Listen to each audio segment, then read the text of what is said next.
Hello students, first of all welcome है आप सभी का लेट्स लर्न केमिस्ट्री चैनल में। तो एक बार सॉरी सभी स्टूडेंट्स को, जो भी सीयूटी स्टूडेंट्स ने बोला था जिनका कल ही पेपर है। अभी मेरे को पता है कि टाइम तो बहुत कम है, फिर भी अगर लास्ट टाइम पे सब कुछ अच्छे से रिवाइज हो गया, आप देखना चाहो तो 10 ही मिनट की वीडियोज़ हैं। इसमें आपके 2-3 क्वेश्चन बन जाएंगे, ठीक है, जो हम बताने वाले हैं आपको। पहले कुछ इश्यू हो गया था इसलिए वीडियोस नहीं प्रोवाइड करवाए, क्योंकि पी ब्लॉक काफ़ी बड़ा है, तो हमने 2 पेज में जो इंपॉर्टेंट थिंग्स है वो बता रखा है। अब देखो, जनरल कॉन्फ़िगरेशन सभी स्टूडेंट्स आपको पता है, नेक्स्ट 1 PX6 कोई पूछता भी नहीं है। और 13 से 18 सारे ग्रुप्स होते हैं, ये आपको पता है। 13 वाले में 1 कॉन्फ़िगरेशन होगी, पी 14 वाले में 2, 3 में ऐसे ही 13 ग्रुप बोरोन फैमिली है, कार्बन है, नाइट्रोजन है, ऑक्सीजन, फ्लोरीन वाला है, हेलोजन। तो ये तो सभी को पता है। नाम से अगर थ्योरेटिकल क्वेश्चन पूछे तो याद रखना, नाइट्रोजन जो फैमिली है 15 वाली, उसको निक्टोजन्स बोलते हैं, क्योंकि ये पॉइजनस नेचर के होते हैं। और ऑक्सीजन वाले को चाल्कोजन्स बोलते हैं, ठीक है। इनका स्पेशल नाम हेलोजन, ये नोबल गैसेज होती हैं। फिर यहाँ से 1 मार्क्स का अगर क्वेश्चन बनाता है वो कई बार इनर्ट पेयर इफेक्ट से। इनर इफेक्ट में क्या होता है कि जब आप डाउन द ग्रुप जाते हो तो उसमें एस वाले इलेक्ट्रॉन पार्टिसिपेट करना बंद कर देते हैं, तो ओनली आपके पास लेस ऑक्सीडेशन स्टेट स्टेबल हो गया। जैसे मान लो पी वाले में बात करेंगे, वैसे कॉमन ऑक्सीडेशन स्टेट की बात करें तो पी में कितने इलेक्ट्रॉन है, अगर लास्ट वाले में मान लो सपोज यहाँ पे 5 है, अगर एस के साथ काउंट करें तो 7 हो सकते हैं। तो एस वालों को छोड़कर जो पी वाली है उतनी शो करें, एस वाले पार्टिसिपेट करना बंद करते हो। कई बार +3 +5 का पूछ लेते हैं। वैसे जर्नल जब ऑर्गेनिक में आप हाइब्रिडाइजेशन निकालते हो तो आपका फार्मूला होता है सिग्मा बॉन्ड कितने और लोन पेयर। एक दूसरा फार्मूला होता है 1/2 सेंट्रल एटम की valence electron plus monovalent atom जिसकी वैलेंस इवन और चार्ज ऑफ कैटाइन और एनाइन वाला। जैसे मान लो जीनोन F4 है, तो हाइब्रिडाइजेशन का क्वेश्चन आपका आ सकता है एक। ये हमने अलग से भी बनाई हुई है, एक हाइब्रिडाइजेशन के नाम से वीडियो है आपकी, ठीक है। 1/2 सेंट्रल एटम और जीनोन की वैलेंस इलेक्ट्रॉन 8 हो गई, और फ्लोरीन मोनोवैलेंट है, वैलेंस 1 होती कितने 4, चार्ज कुछ है नहीं तो 0 हो जाएगा, ठीक है। और टोटल अगर आपने कैलकुलेट 6 तो स्टीरिक नंबर 6 से ये हो जाएगा। फिर ये टेबल हमने आपको 11th में भी बताया था, और एक अलग से वीडियोस बना रखी है वेस्पर थ्योरी की हेल्प से। वहाँ पे या तो आपसे ज्योमेट्री या शेप ये तो पूछ ही लेता है, या आपसे एक क्वेश्चन जो उसमें आता है केमिकल बॉन्डिंग में बॉन्ड ऑर्डर से। ये आप देख लेना स्टूडेंट्स, या तो बॉन्ड ऑर्डर से, या बॉन्ड लेंथ वाला क्वेश्चन, ज्योमेट्री, शेप वाले से, या बॉन्डिंग, इन चारों में से एक क्वेश्चन मिल जाएगा आपको। उसके बाद हम नाइट्रोजन फैमिली में बात करें, कॉन्फ़िगरेशन ये होती है मैक्सिमम ऑक्सीडेशन स्टेट तो टोटल एस और पी, और मिनिमम की बात करें तो एस वाले हटा दो तो 3 शो करेंगे आपके पास, ठीक है। और इसमें कई बार पूछ लें आपसे कि बेसिसिटी का ऑर्डर बताइए, तो नाइट्रोजन सबसे अच्छा, फिर फॉस्फोरस, आर्सेनिक। और एक बात ध्यान रखनी है आपको, फॉस्फोरस से भी इसमें दिए ड्रैगो कंपाउंड में आते हैं। वैसे डिटेल से तो हम अलग से बता देंगे। सिंपल ड्रैगो कंपाउंड वो कंपाउंड्स होते हैं जो 3rd पीरियड के हों या उसके नीचे, और जो साइड एटम है, जैसे साइड एटम या हाइड्रोजन, उसकी इलेक्ट्रोनेगेटिविटी 2.5 से कम होती है तो वो ड्रैगो कंपाउंड होते हैं, वहाँ हाइब्रिडाइजेशन नहीं मिलती, ठीक है। तो यहाँ पे इनके इलेक्ट्रॉन यहाँ पे तो प्योर उसमें मिल रहे थे, तो ये आसानी से दे पा रहा था। ऐसे ऑर्डर देखना आपको। उसके बाद अगर हम बात करें यहाँ से प्रिपरेशन से, अगर कई बार क्वेश्चन पूछ लें आपसे, तो 3 ही कंपाउंड के हैं आपके स्पेशलिस्ट में, N2 NH3 और HNO3 की, जो आप पूछेगा। NH4NO2 को हीट करते तो N2 वाला, ऐसे ही याद रख लेना आप। देखिए 2 N है ना, तो N2 बनेगा, और H और O मिला के H2 बाहर निकल जाएगा। ऐसे पोटेशियम डाइक्रोमेट वाले में N2 और साथ में पानी और साथ में क्रोमियम वाला बाहर। यहाँ से क्वेश्चन आ सकता है आपका, जैसे 3-4 ये प्रोसेस होते हैं ना, और contact process, hair process, condition पूछ लें आपसे, तो क्या कंडीशन में अमोनिया बनाते हो फॉर्मेशन, आयरन को हम कोकोएटलिस्ट वाला यूज़ करते हैं। तो जब टेम्परेचर प्रेशर की कंडीशन, तो यहाँ पे प्रेशर कम रखा जाता है और टेम्परेचर हाई कंडीशन के लिए। फिर आपके पास साइनामाइड प्रोसेस होता है जिससे आप ये बनाते हो। एक रिएक्शन ये होती है NH3 की क्लोरीन के साथ, अगर आप NH3 एक्सेस लो तो N2 बनेगा, NH4Cl, और क्लोरीन एक्सेस लो तो ये कंपाउंड बनता है। फिर इनके आते हैं कि नाइट्रिक एसिड वो एक स्ट्रॉन्ग ऑक्सीडाइजिंग एजेंट होता है। अगर आप कॉपर में नाइट्रिक डालो तो नाइट्रेट NO ये बन जाएगा इस रिएक्शन में। अगर यहाँ पे डाइल्यूट तब NO बनता है, बट कंसनट्रेटेड ले लो तो NO2। क्योंकि थ्योरी बहुत ज़्यादा है, हम सारा तो आप याद नहीं कर पाते, इंपॉर्टेंट पॉइंट ही नोट किए ओनली।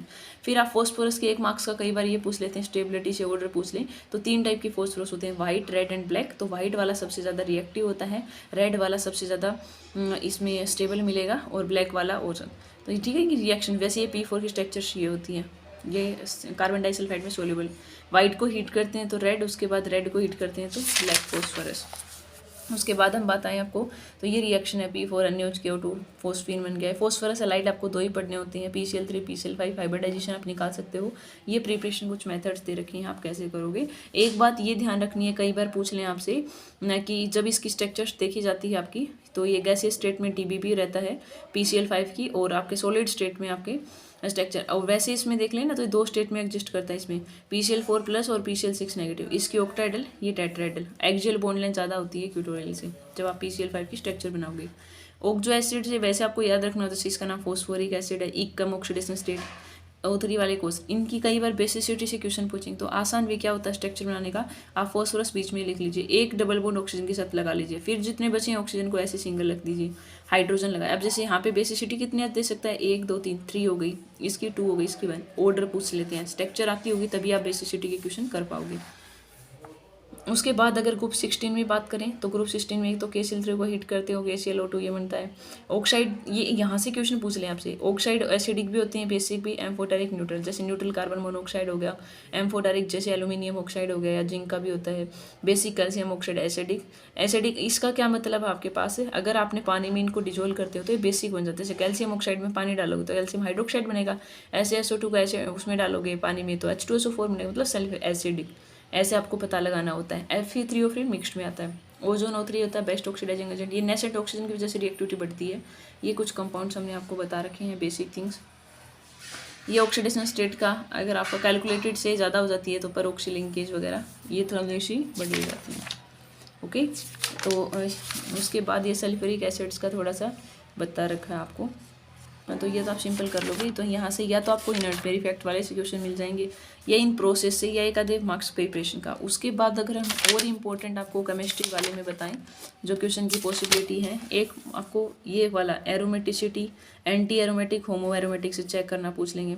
उसके बाद आपको बताया था अभी ज्योमेट्री, हाइब्रिडाइजेशन, शेप वाले से कंसेप्ट पूछेगा।